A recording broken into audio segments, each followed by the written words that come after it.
درود به همه شما عزیزان و امیدوارم که خوب باشید. تو این ویدیو میخوایم با هم دیگه بریم چند شاهکار از آثار باستانی خاور نزدیک که در یک فرصت استثنایی از موزه متروپولیتن نیویورک به موزه لوور به امانت سپرده شدن رو با هم ببینیم. داستان از این قرار بود که سال 2024 موزه متروپولیتن نیویورک تصمیم میگیره که تالارهاش رو نوسازی کامل بکنه. برای همین آثار و اشیاء باستانی که اونجا قرار داشتن رو به طور امانت به موزه های دیگه میفرسته تا در معرض نمایش قرار بگیرن و این فرصت هم برای ما مهیا میشه که با هم دیگه اونها رو ببینیم. اول از همه بریم سراغ این ریتون زیبا از جنس نقره با سر کاراکال که قدمتش برمیگرده به 150 تا 50 سال قبل از میلاد، یعنی دوره اشکانی. همونطور که گفتم این ریتون از جنس نقره هستش، یک کمی هم روکش طلا داره و ریتون ها همونطور که میبینید ظروفی هستن به شکل شاخ. اکثرشون سر حیوان دارن در اون قسمت انتهایی خودشون و اینها خب نمونه از ظرف‌هایی بودن که در قرن اول قبل از میلاد در ایران تولید میشدن. این ظروف توی ضیافت‌ها برای ریختن شراب استفاده میشده و البته که اگر که نقره بوده یا طلا بوده مطمئناً توی دربار پادشاهان یا شاهزادگان مورد استفاده قرار می گرفته. خب گفتم سر کاراکال. حالا کاراکال چیه؟ کاراکال یک نوع پلنگ محلیه و میبینید که اینجا یه سری پیچک و تاک و اینها هم نمایش داده شده. این پیچک و تاک ها نمادهایی از خدای یونانی شراب یا دیونیسوس بودند که بعد از فتوحات اسکندر یعنی حدود سالهای 356 تا 323 قبل از میلاد این نمادها در خاورمیانه هم رواج پیدا میکنه.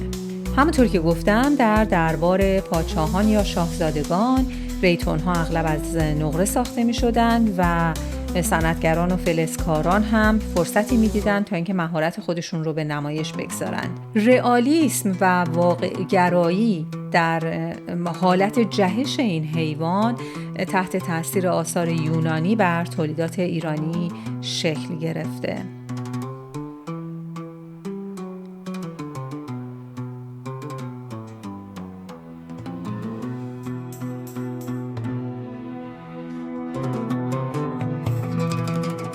بشقاب با تصویر یزدگرد اول در حال شکار آهو. قدمت این بشقاب برمیگرده به سال 399 تا 420 میلادی و دوره ساسانی.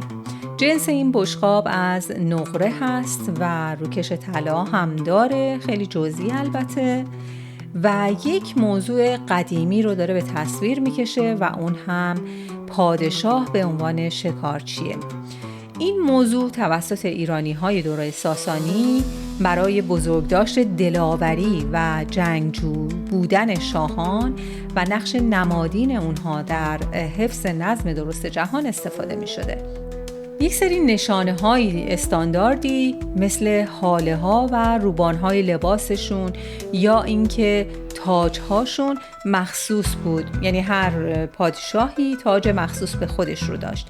در این تصویر هم همونطور که می‌بینید این تاج دندانه‌دار همراه با هلال ماه مربوط به یزدگرد اول هستش که سالهای حکومتش برمیگرده به 399 تا 420 میلادی. بشقاب‌های لوکس این چنینی در کارگاه‌های سلطنتی ساخته می‌شدند و به عنوان هدیه توسط پادشاهان ایرانی به بزرگان یا شاهان خارجی ارسال می‌شدند تا تصاویر اونها رو منتشر بکنن و همونطور هم که می‌بینید تصاویر پادشاهان اکثراً در نقش پادشاهان دلاور و جنگجو منتشر می‌شده.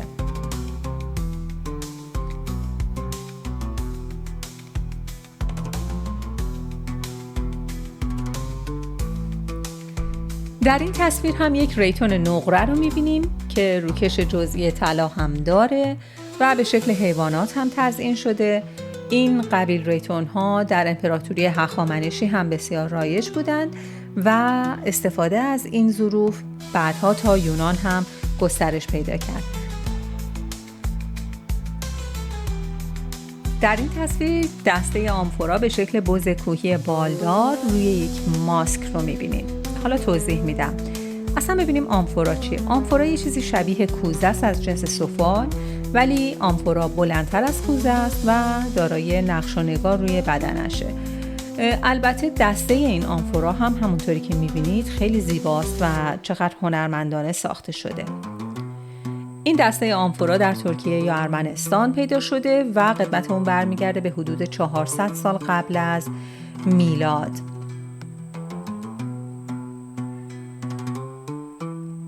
ظروف پارسی یکی از ویژگی‌های خاصشون این بوده که دسته‌هایی به شکل حیوانات داشتن و همینطور که می‌بینید این آمفورا هم دستش به شکل بز کوهی بالدار هستش. زیر سم‌های این بز کوهی یک ماسک، یک صورتکی می‌بینید که این صورتک رو بیشتر میگن شبیه خدایان یونانی یا یک خدای مصری هستش. بدنه این آمفورا که از بین رفته، ولی اون یکی دسته این آمفورا توی یک مجموعه آنتیک در برلین نگهداری میشه.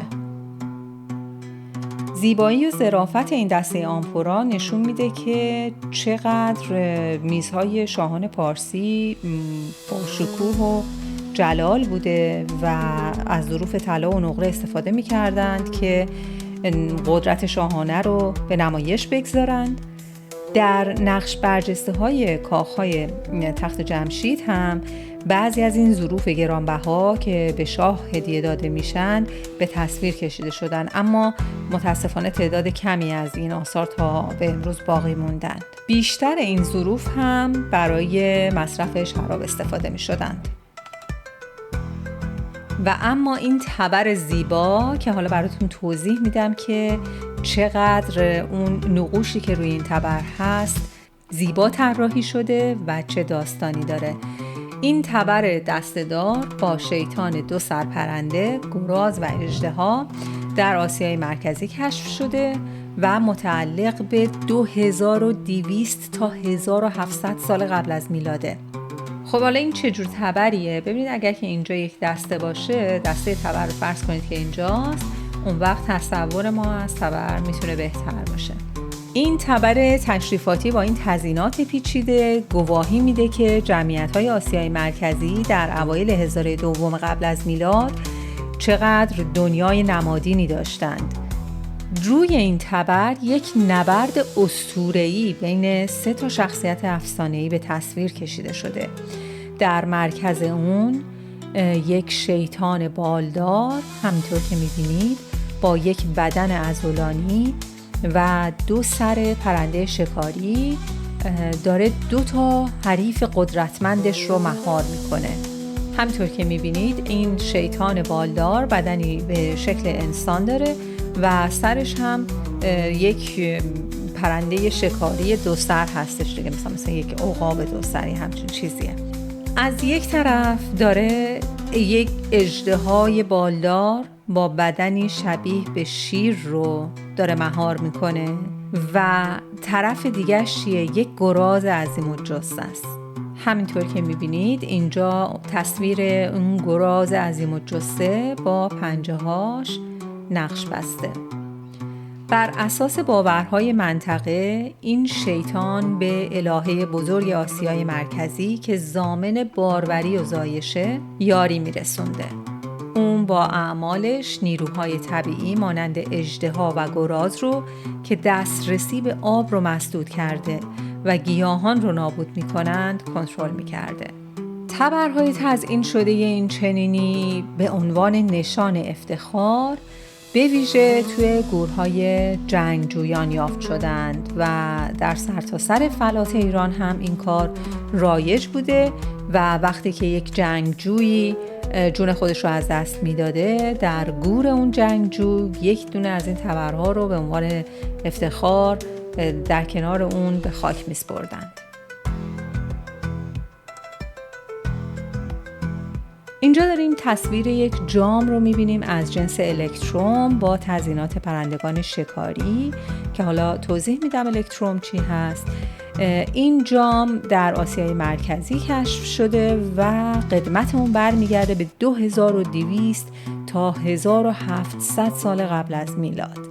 الکتروم یک آلیاژ طبیعی از طلا و نقره است که در طبیعت یافت میشه و این فلز به دلیل ترکیب خودش یک رنگی بین طلایی کمرنگ تا نقره‌ای داره، همونطور که داریم رنگ این جام رو میبینیم و در دوران باستان برای ضرب سکه و ساخت اشیای زینتی مورد استفاده قرار میگرفته. در تمدن‌های قدیمی مثل لیدی در آسیای صغیر، یونان و مصر از الکترون برای تولید اولین سکه‌های فلزی استفاده می‌شده و درصد طلا و نقره توی این آلیاژ متغیره، ولی معمولاً بین 50 تا 80% طلا داره. وجود نقره توی ترکیب الکترون باعث کاهش درخشندگی اون طلای خالص میشه. تازه مثلا بعضی وقتا هم مس توی الکترون پیدا میشه، ولی خب دیگه اون زمان از این آلیاژ طبیعی استفاده میکردن برای ساخت این ظروف زیبا مثل همین جام که الان داریم ما میبینیمش. همونطور که گفتم قدمت این جام بسیار زیبا برمیگرده به 2200 تا 1700 سال قبل از میلاد و در اون دوره آسیای مرکزی به خاطر تولید اشیای فلزی گرانبها خیلی مشهور بوده. در این منطقه وسیع بسیاری از اشیای مشابه در مقبره‌های اشراف جنگجو پیدا شدند که با منابع ارزشمند محلی مثل لاجورد و مواد معدنی دیگه تزیین شده بودند. این جام که با پرندگان شکاری در اطراف دهانش تزیین شده احتمالاً توی مراسم مذهبی استفاده می شده. چرا این رو گفتند؟ به خاطر اینکه میگن پرندگان شکاری با الهه بزرگ و همینطور دستیار اون یعنی شیطان با سر پرنده شکاری، همون که تو اون تبر توضیح دادم بود، اینا با همدیگه مرتبط هستن. این پرندگان هم شکارچی و هم لاشه‌خوار بودن و با مرگ در ارتباط نزدیک بودن. به همین خاطره که اونها رو در تزیین این جام که هم نقش مذهبی و هم نقش تزیینی داره به کار برده شده. این اثر باستانی بسیار زیبا یک گاو وحشی هستش که بهش اوراکس هم گفته می شده و زانو زده و یک ظرف لوله‌دار رو بین دوتا آسام خودش نگه داشته و انگار داره پیشکش میکنه به ساحت کسی.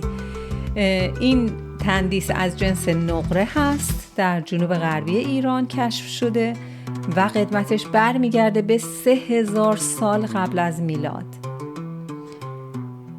این تندیس های خوشگل که همونطور که گفتم گاو وحشی و اوراکس هست در ایران آن دوران بسیار رایج بوده. استفاده از نقره و تکنیک های به کار رفته در این تندیس هم نشون میدن که چقدر صنعتگران ایرانی در اواخر هزاره چهارم قبل از میلاد ماهر بودند در زمینه فلز. این تندیس زیبا همچنین نشون دهنده اصالت هنر دوره پیش ایلامی یعنی 3300 تا 3000 سال قبل از میلاده. اون زمان صحنه‌های زندگی روزمره رو توسط حیوانات یعنی با حیوانات نشون میدادند و به تصویر میکشیدن، نه انسان. و همینطور که میبینیم در اینجا این گاو وحشی یا اوراکس به حالت زانو زده یک لباسی هم به تن کرده که این حاشیه هایی داره و ظرفی رو بین دوتا سمهاش نگه داشته که نمادی از حالت نیایش هست.